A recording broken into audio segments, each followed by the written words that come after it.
Hey everybody, I'm out in my yard. I'm actually about to plant some persimmon trees and do a little cleanup. I have company coming, so it's going on 8 a.m.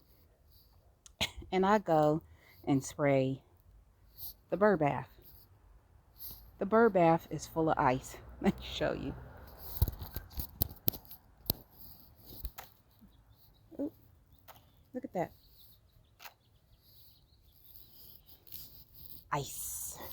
That's how cold it's been getting. Anyway, let me get back to what I'm doing. I'm not going to show the full video of me planting the persimmon trees because, like I said, I have company coming. I have like 2 hours. I got to get stuff done, and I'm just going to show you the results. And while I'm planting these trees, I'm listening to Lead Farmers Live on my earbud. So I'll come back to you guys in about an hour or so. Hey everybody, so I'm out here. I finally got the persimmon trees in water. Let me turn the camera around. The sun's in my face, so I may not be like right on camera, but let me turn the camera around.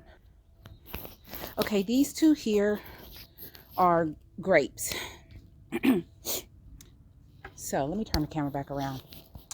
If you are new to gardening and you buy bare root trees, unless the trees are already like coming in water and super soaked, do not plant them in soil right away. You need to soak the roots. You need to prepare the roots. So you need to soak them for a minimum of an hour. Some plants, and excuse me, my allergies, some trees and bushes, you might have to do them for 6 to 12 hours. It just depends. Read the instructions. But let me show you the persimmon trees. Everything looks a mess. I have to clean it up right now, but I'm going to put it on camera. So this is a red delicious apple tree. So when I was getting the persimmon trees, I asked my mom, I said, do you want a particular tree? And she said, a red delicious apple tree. So I said, okay, got one.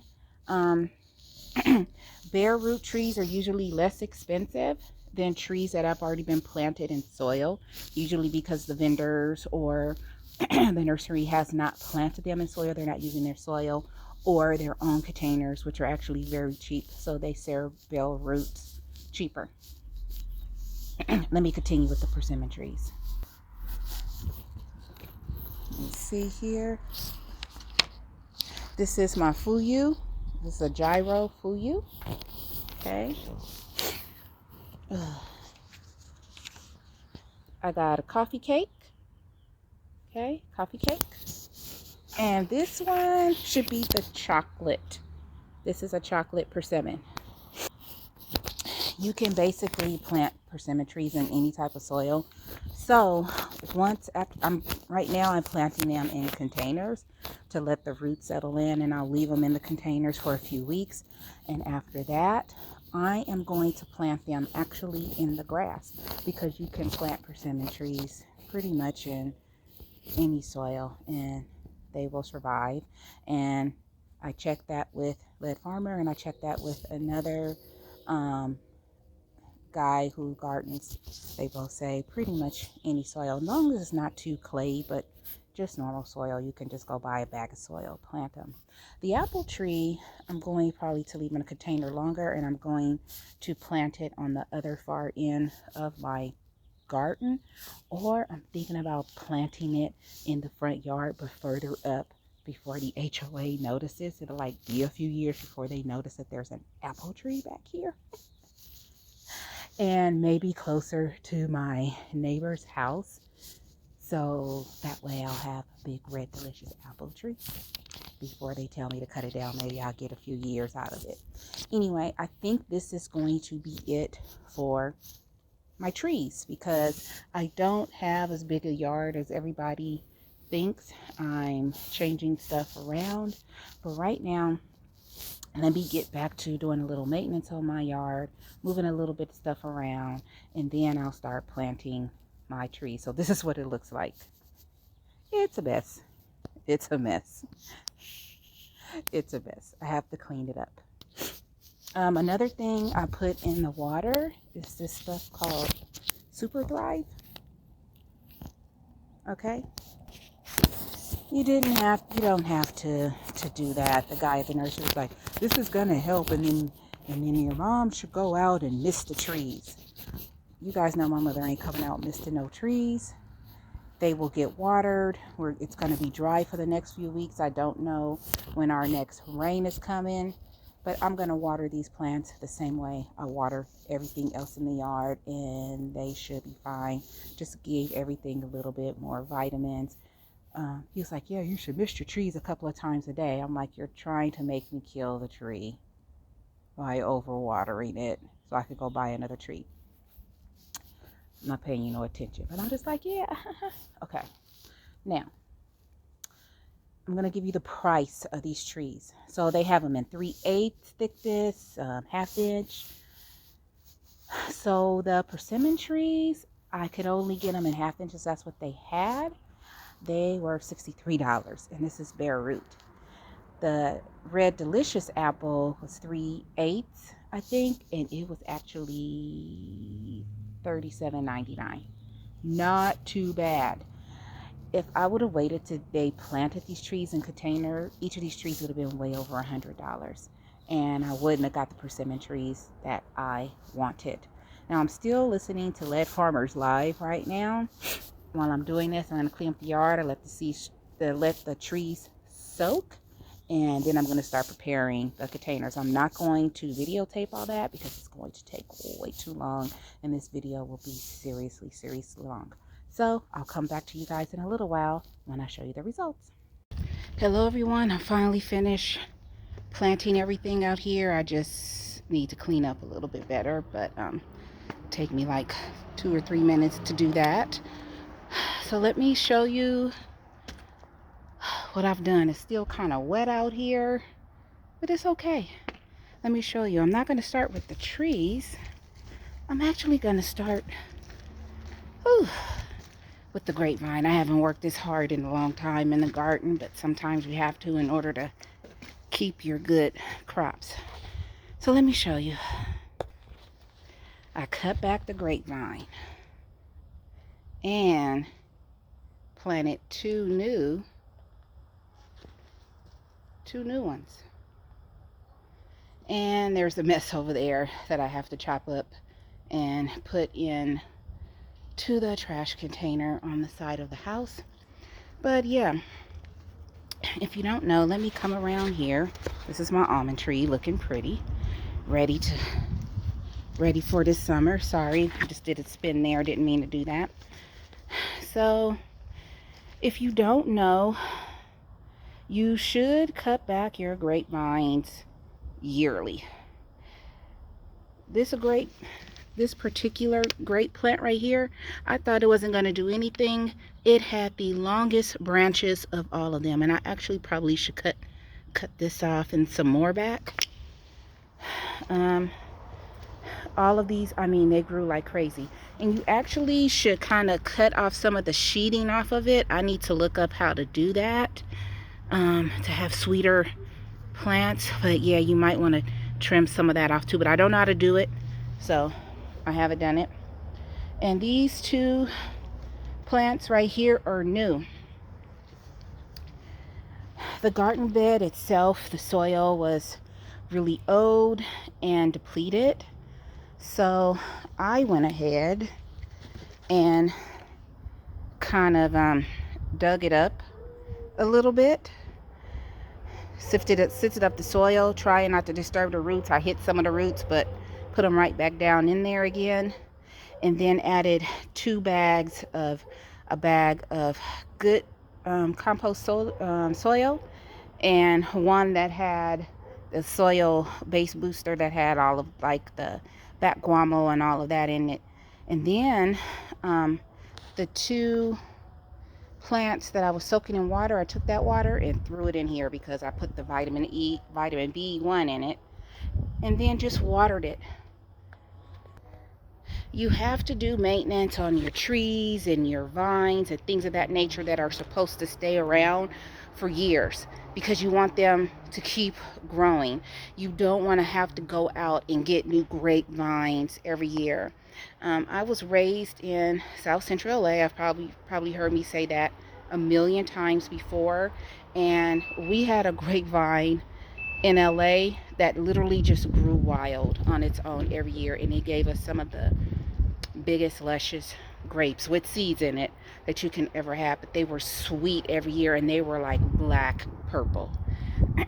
And my mother never took care of it, but it grew like that on its own. So I guess the previous owners, before my mother had bought the house, um, had really taken care of it. And on the other side, in our neighbor's yard, they had honeysuckles, and we would pick the flowers and suck the honey out of them. We also had 3 fig trees. No, we had a huge fig tree, and then we had like these 3 little cherry trees. So we had a gardener come by, and they would cut them and stuff. But I learned how to take care of the grapevine just by watching videos. Hopefully I cut them the right way. In fact, I think I left more on the grapevines that I should have, but we'll see what happens in the spring, late spring, when you start seeing flowers and leaves come on stuff. Hopefully these will come back, and I'll have another big plethora of grapes. Another thing is, you see over there, all of that trellis was broken and messed up. So what I'm going to do is get with my neighbor Marcos and see when he has time in his schedule to go with me to the Tractor Supply and get a piece of cattle panel like the ones I have right here for my cattle panel arch, and put a piece right here. This bed is the same size as all my 3 other gardening beds right here. I put them together myself. I have a video talking about that, actually doing it in motion, what I did to put my garden beds together. Yeah, so we're going to do some cattle panel and see if we can do a big arch and go that way, or whatever way he wants to go. But yeah, so the grapevine, it's doing its thing great. So I actually came over here. You see all my trees over here. Your garden should always be a work in progress. And look how many offshoots my pomegranate has. So I took off like 1 or 2, but I'm going to really look at the pomegranate tree. This is the Eversweet, and I got about 2 pomegranates off of it this year, and see if I could cut back some more shoots. Don't like cut your trees off, but maintain them.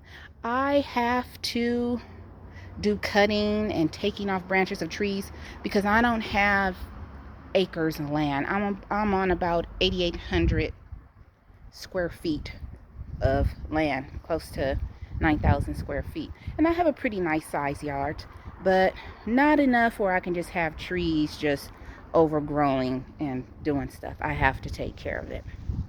So my friends are still coming over, so I still have to jump in the shower. It's past 12:30, just to let you know. So I wanted to show you my asparagus bed. You've seen this bed 100 times. It's been overgrown. Next weekend I'm gonna have to go get some soil, buy lots of soil because I'm actually running out, and throw some in here. So let me show you. Asparagus. If you look at some of my older videos, it was completely overgrown. Oh, I'm in the sun. I don't know if you can see. Okay. And I had zinnias right here, and I had the asparagus right here. As you can see, they're still, sorry, just a moment. There's still some growing because asparagus they're good for about 15 to 20 years.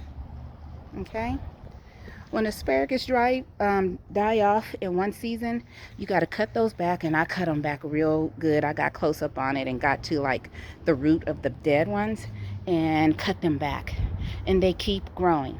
So what I do is, and asparagus roots go deep down in the soil. So what I do is I kind of sift up the bed a little bit, and then I replenish it with more soil, fertilizer, or whatever. And this is going on my 3rd year, so this will be the year that I can actually cut the asparagus and cook it and eat it and be happy with it.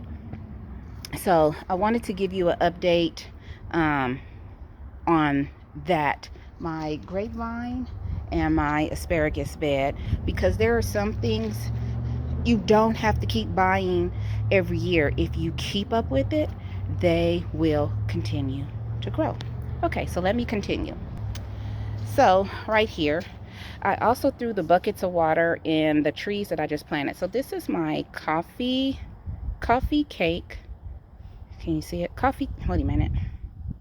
Sorry. This is my coffee cake persimmon tree. Let me do this. I'm gonna have to really wash my hands in the shower deeply. Okay, so look how tall it is. I knew that persimmons grew really tall, and I'm okay with that, but I put them in the containers because I want the roots to grow, and then I'm gonna have my landscaper plant them in the ground. This one over here, it's really kind of muddy. This is my red delicious apple right here, looking pretty good. And I'm gonna come around this way so I don't step in too much mud. This one is the chocolate persimmon. This is a chocolate persimmon right here, and that one is the fuyu in the blue container. So yeah, I've been soaking and planting and doing all kinds of stuff out here, cutting back stuff. I'm nowhere near finished, but I had a good day out here in the garden. All the water that you saw me soaking my trees in, I had put vitamin E in there. Let me see if I could move that. Sorry. Some vitamin E drops. And I took that water and I poured it right into my trees. I watered the trees real good. They were looking kind of dry. Threw those buckets of water in there. No water went to waste today. So I'm also going to give you just a little update and see how the garden is doing, okay? Carrots and beets. My shadow keeps getting in the way. I am sorry. Those are my carrots and beets. In a few months, these will be tall and ready to be picked. These are my cabbages. This is the first year I've ever had a problem with cabbages just being stumped like this. I fertilized everything today, so I'm hoping they will continue to grow. But to me, they just seem a little stumped. I don't know. The onions. You can see they're doing good out here. They're growing hardy here. Got some garlic. Got my garlic. I don't know how good you can see it in the sun, but yeah, the garlic's coming up. Okay, so got my tool there. This is butter crunch lettuce. I don't see any pests on anything. Everything is growing well. There's another tool that I got to make sure I put up. The bok choy, the kale, the spinach, everything is coming up. Those are my trees. Next week, I hope to get more soil, next weekend, and clean out these containers and put more stuff in those containers, if you can see them back there. My broccoli is actually doing really well this year. I'm very happy. I think I found another one. Was it here? I'm sorry. Let me see. Here we go. There's a broccoli. I don't know if you could see it right there. And this one is just growing beautifully. So the broccolis are growing. We got the collards.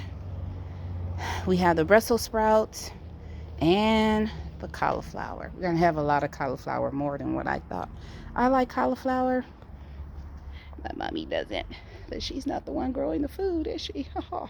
So.